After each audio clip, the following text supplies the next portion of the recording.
আমাদের বাসায় যখন আমরা মাছ নিয়ে আসি, তখন মাছের লেজ, মাথা নিয়ে অনেক সময় আমরা একটু সমস্যায় পড়ি। কারণ অনেক সময় দেখা যায় লেজ খেতে চায় না, লেজের মধ্যে অনেক কাঁটা থাকে। মাথার মধ্যেও সেই সমস্যা হয় যে মাথার মধ্যে অনেক কাঁটা থাকে। তো মাথা দিয়ে কি করব? সেটা অনেক সময় ভাবি। তো আসলে মাছের মাথাটা কিন্তু খুব মজা লাগে খেতে। এবার আপনি যেভাবেই রান্না করেন। তো অনেকের কাছে কিন্তু এটা খুব পছন্দের যে মাছের মাথাটা। তো আমি আজকে মাছের মাথা দিয়ে মুগ ডাল রান্না করতেছি। এটা কিন্তু আসলে মুড়িঘন্ট নয়। মুড়িঘন্টার সিস্টেমটা অন্যরকম। অনেকে ভাবে যে মুগ ডাল দিয়ে মাছের মাথা রান্না করলে সেটা মুড়িঘন্ট। আসলে না। তো আমি এখানে মাছের মাথাগুলো আগে ভেজে তুলে রেখেছি। সেটা আপনাদের সাথে আসলে শেয়ার করা হয়নি। এখন আমি কি মসলা দিয়ে তরকারিটা রান্না করতেছি বা কিভাবে রান্না করতেছি সেটাই আপনাদের সাথে শেয়ার করলাম। আমি কিছুটা তেল দিয়ে তার মধ্যে পেঁয়াজ কুচি আর গোটা গরম মসলা দিয়ে দিয়েছি। এলাচ, দারচিনি আর তেজপাতা দিয়ে একটু নেড়ে তার মধ্যে একটু লবণ দিয়ে দিয়েছি।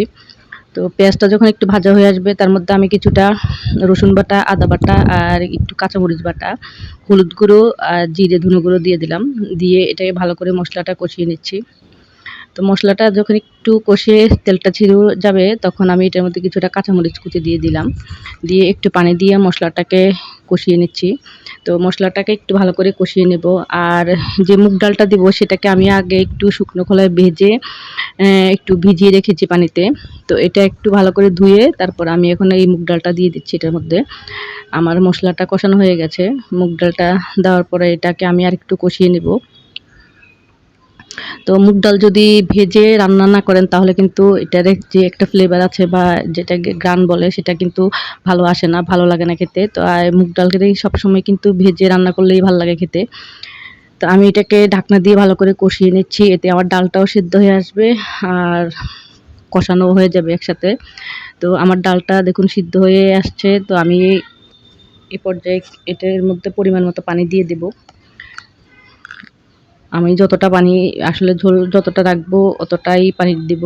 আর ডালটাও আমার একটু সিদ্ধ হতে হবে ভালো করে। যার জন্যই আমি পানি দিয়ে দিলাম। তো আমার ডালটা হয়ে আসুক।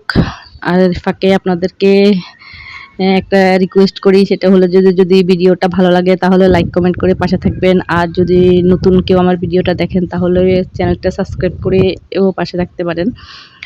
তো আমার ডালটা সিদ্ধ হয়ে গেছে। এখন আমি ভেজে রাখা মাছের মাথাটা দিয়ে দিলাম। আমি এখানে রুই মাছের মাথা দিয়ে ডালটা রান্না করতেছি। মাছের মাথাটা অনেক বড় সাইজেরই ছিল যার জন্য একটা মাথায় আমার হয়ে গেল।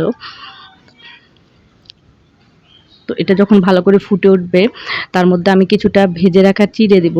আপনারা চাইলে এই জিনিসটা দিতেও পারেন বা নাও দিতে পারেন। এই সামান্য পরিমাণ, আমি বেশি না।